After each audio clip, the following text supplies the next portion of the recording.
India نے پاکستان کو باضابطہ ایک نوٹس تھما دیا ہے کہ اسے انڈس واٹر ٹریٹی یا سندھ طاس معاہدہ موجودہ حالت میں قبول نہیں اور وہ اس میں تبدیلی چاہتا ہے۔ انڈیا قریباً 1.5 برس پہلے بھی ایک ایسا ہی نوٹس بھیج چکا ہے، لیکن اس بار اس نے فائنل نوٹس بھیجا ہے۔ مطلب اگر تم ہماری بات نہیں سنتے تو سمجھو معاہدہ عملی طور پر ختم، اور وہ معاہدے میں تنازعات کے خاتمے کے میکانزم کے تحت کوئی بات چیت نہیں کرے گا۔ یہ معاہدہ کیسے طے پایا؟ ستمبر 1960 کی بات ہے، جب انڈیا کے وزیر اعظم جواہر لال نہرو کراچی آئے اور اس معاہدے پر دستخط کیے۔ پاکستان کی جانب سے صدر ایوب نے دستخط کیے اور تیسرا فریق ورلڈ بینک تھا، جس کی کوششوں سے یہ معاہدہ طے پایا تھا، جس کی تیاری میں 9 برس لگے تھے۔ اس معاہدے کے تحت 6 دریاؤں کے پانیوں کے استعمال کا طریقہ کار طے پایا، جس کے تحت 3 دریا بیاس، ستلج اور راوی پر انڈیا کے مکمل حق کو تسلیم کر لیا گیا۔ انڈیا نے اس اختیار کا بھرپور استعمال کیا، ان دریاؤں پر ڈیم بنائے، دریاؤں کا رخ موڑا، اور آج یہ تینوں دریا پاکستان میں مکمل طور پر خشک ہو چکے ہیں۔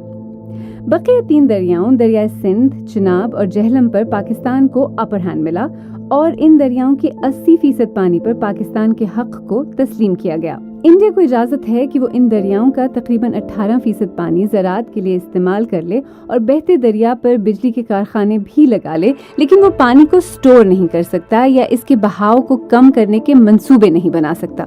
انڈیا اس معاہدے کو کیوں تبدیل کرنا چاہتا ہے؟ انڈیا نے اپنے نوٹس میں جو گراؤنڈز لیے ہیں ان میں موسمیاتی تبدیلی، آبادی میں اضافے اور صاف انرجی کی پیداوار اور ایمیشنز ٹارگٹس کے حصول کا ذکر کیا ہے۔ اس کے علاوہ خطے میں دہشت گردی کے واقعات کا بھی حوالہ دیا ہے اور کہا ہے کہ دہشت گردانہ کارروائیاں معاہدے پر مکمل عمل درآمد کی راہ میں رکاوٹ ہے۔ تنازعات کے حل کا میکانزم کیا ہے؟ اس معاہدے میں ایک مستقل انڈس کمیشن ہے جو کسی متنازع منصوبے کے حل کے لیے کام کرتا ہے۔ اگر تنازع کمیشن لیول پر حل نہ ہو سکے تو کوئی بھی فریق معاملے کو آزاد ثالث کے سامنے لے کر جا سکتا ہے یا ثالثی عدالت کے پاس جا سکتا ہے۔ سندھ طاس معاہدہ دنیا میں پانی کی تقسیم کا کامیاب ترین معاہدہ تسلیم کیا جاتا ہے۔ یہ معاہدہ ہوئے 64 برس گزر چکے ہیں۔ اس دوران پاکستان اور انڈیا کے تعلقات میں بڑے اتار چڑھاؤ آئے، کئی جنگیں ہوئیں، لیکن معاہدہ برقرار رہا۔ گزشتہ 20 برس میں جب سے بھارتیہ جنتا پارٹی انڈین سیاست میں ابھری ہے، اس معاہدے کو ختم کرنے، پاکستان کو بوند بوند کے لیے ترسانے، خون اور پانی ایک ساتھ نہیں بہہ سکتے، ایسے بیانات سامنے آئے۔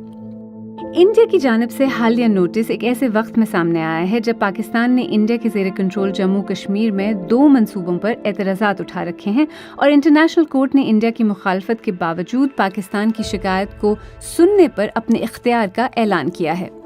کیا انڈیا اس معاہدے کو ختم کر سکتا ہے؟ انڈین میڈیا سرکاری حوالے سے یہ خبریں دے رہا ہے کہ انڈیا نے 64 سال پرانی ٹریٹی میں نظر ثانی اور تبدیلی کے لیے پاکستان کو نوٹس کافی غور و خوض کے بعد دیا ہے، اور وہ ایک تاریخی غلطی کو درست کرنے کی کوشش کر رہا ہے۔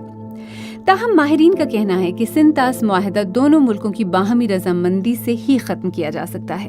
18 برس تک پاکستان کے واٹر کمشنر رہنے والے جماعت علی شاہ نے سندھ طاس معاہدے کے بارے میں BBC پنجابی سے بات کرتے ہوئے کہا ہے کہ اس معاہدے کی شرائط کے تحت کوئی بھی اس معاہدے کو یک طرفہ طور پر منسوخ یا تبدیل نہیں کر سکتا۔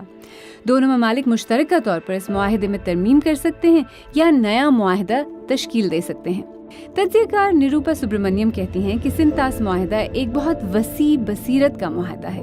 اس میں یہ ویژن تھا کہ اپر رائپیرین جو لوور رائپیرین ہے اس پہ ڈومینیٹ نہیں کر سکتی۔ ہمیں یاد رکھنا چاہیے کہ ہم بھی ایک لوور رائپیرین ہیں۔ چائنا کے ساتھ ہم برہمپترا شیئر کرتے ہیں۔ اگر کل انہوں نے کہا کہ ہم برہمپترا کو ہم ری نیگوشیٹ کرنے جا رہے ہیں تو آپ کیا کرو گے؟ سیف الدین سوز انڈیا میں کانگریس حکومت کے دوران آبی وسائل کے وزیر رہ چکے ہیں۔ انہوں نے BBC سے بات کرتے ہوئے کہا کہ سندھ طاس معاہدہ انڈیا اور پاکستان کے درمیان ایک انتہائی آزمودہ اور کامیاب معاہدہ ہے۔ یہ جو ہے ٹریٹی جو ہے یہ ٹائم ٹیسٹڈ ہے۔ اس پر روک لگانا، چٹھی لکھنا، نوٹس دینا وہ میری نظر میں بہت غلط ہے۔ یہ انٹرنیشنل ٹریٹی ہے اور دنیا نے تسلیم کیا ہے۔ انڈیا کی حکمراں جماعت سندھ طاس معاہدے میں تبدیلی کروا سکتی ہے یا نہیں، اس کے بارے میں یقین کے ساتھ کچھ کہنا ممکن نہیں۔ اس میں کوئی شک نہیں کہ 60 کی دہائی کے مقابلے میں انڈیا کا عالمی اثر و رسوخ بہت زیادہ ہے۔ دنیا میں اس کی بات کو زیادہ اہمیت دی جاتی ہے۔ لیکن اگر انڈیا اس معاہدے کو ختم کر کے پاکستان کے لیے مسائل پیدا کرنے میں کامیاب ہوا تو انڈیا خود ایک ایسی روایت پیدا کر رہا ہوگا جو اس کے اپنے خلاف بھی استعمال ہو سکے گی۔